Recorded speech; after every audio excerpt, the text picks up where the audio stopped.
With the clock ticking toward a January 1st deadline, discussions on averting what's being called the fiscal cliff have taken on urgency.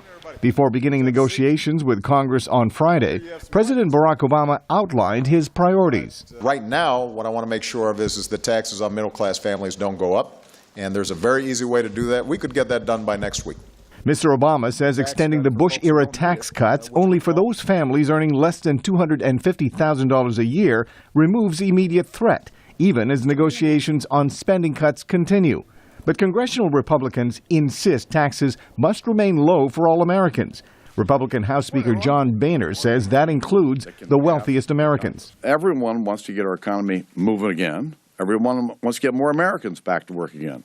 Raising tax rates will slow down our ability to create the jobs that everyone says they want. Unless lawmakers reach a compromise, the Congressional Budget Office says the combination of spending cuts and tax hikes would reduce economic growth and increase unemployment. The risks alone should be enough to scare both sides, says economics professor Peter Morisi. Oh, I think there's considerable likelihood of compromise because the alternative is so draconian. If the Democrats and Republicans don't make a deal, there'll be over a $500 billion increase in cut in government spending, and that's surely enough to throw the economy into a deep recession. Others say a recession in the world's largest economy would ripple throughout the globe and make Europe's problems worse. Robert Bixby is executive director at the Concord Coalition, a Washington policy group that preaches fiscal responsibility. You could have a domino effect that would have a global impact. There's a lot at stake for the European recovery because if the United States goes into a recession, we will not be buying as many products from Europe and their exports will go down and that will impact their economy.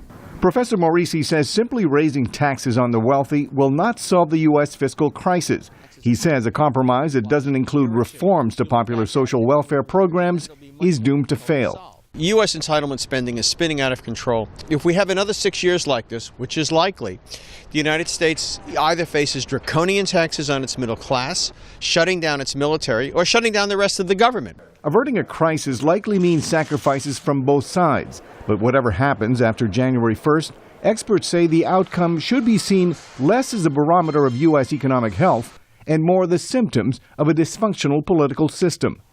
Mil Arcega, VOA News, Washington.